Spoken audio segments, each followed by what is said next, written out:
That's why everybody after Princess Diana was called a lady or a duchess, in Meg's case. Um, she took that to the grave. However, that's the royals, the firm. But here in America, she can be called a princess. And in fact, there's an old video of her resurfacing of her writing a letter to one of her fans on Twitter and meeting them and inviting them to one of her events and writing a personal letter. I actually thought that was very sincere because it shows over the past years and who this person really is. Moreover, the trip to Australia reminded me so much of Princess Diana and how elegantly Meghan looked, and how she greeted, you know, all those fans and took the flowers that were given to her, and she talked to everyone. She was a princess in my eyes and in most people's eyes. So now that she's here in the States and back in Santa Barbara, or back in LA, I should say, um, can we call her princess? I think there should be a petition going on with that. Um, as far as what Prince Harry said, he said that it wasn't that came to him and was concerned with the color of Archie's skin. It wasn't the Queen, nor was it Prince Andrew.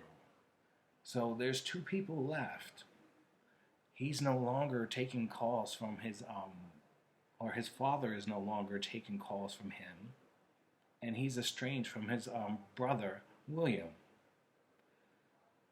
So it has to be one of those two. But given what his his father did to Princess Di, I'm leaning towards him because he seems to be a very evil and spiteful old man, and I believe he's the one who was concerned with Archie's skin tone. But please do not take that as seriously. It's just my thoughts and my opinion. Moving on to another subject that everyone seems to be concerned about is the Cuomo investigation. I hate the fact that they're so quick to rush for impeachment, but you know who, the former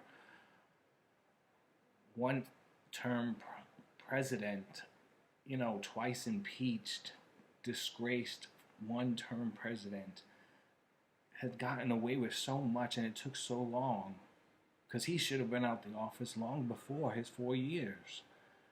And even what he's saying afterwards, as far as the election fraud going on, just the fact that the horrible things that this man has done to this country. Yeah, and what Governor Cuomo did during the height of the pandemic, if you remember, New York City was the epicenter of the COVID-19. And we hit it hard. We got hit hard, just like we did on 9/11. And I do believe we are in the top three for the highest deaths in the United States. So Cuomo led us through that. In fact, speaking of hashtags, Princess Meg, President Cuomo was trending during the height of the pandemic back in March. I've reported on that. He's a really impeccable leader, and to impeach him and to call for his impeachment is just really alarming. Let him do his job and serve out his term. He's only got 2 years left, and his resume speaks for itself. But if you really look into it and wonder what's going on, because I am, are you? Remember, you're always in a mix with GayTopix. Look at his ex-fiancée, Food Network chef and star Sandra Lee. He has 2 kids with her. They were together for over 25 years, but they were never married. Now we look at the 6 victims. I'm live, so I can't show you them, but look at the 6 victims.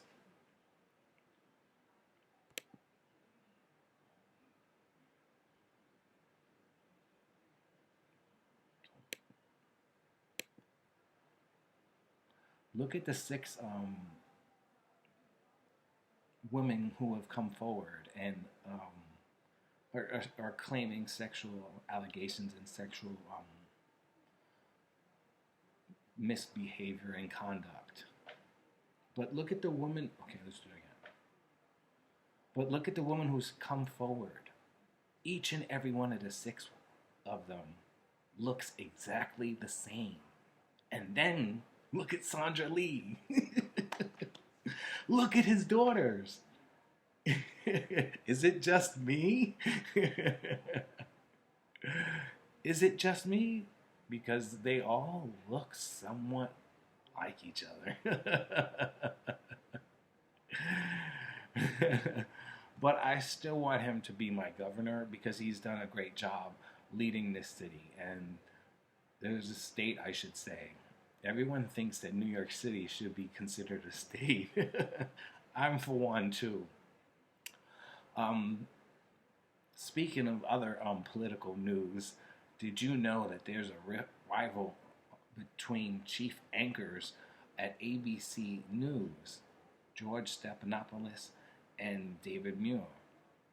Apparently, these two were at odds with each other and had a dispute with the title chief anchor.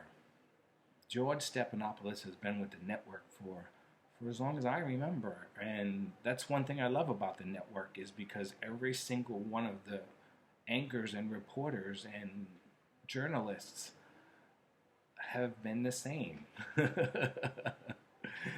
And that's one thing I am very grateful. You know, Sade Bedouin-Roy, you know, Bill Ritter.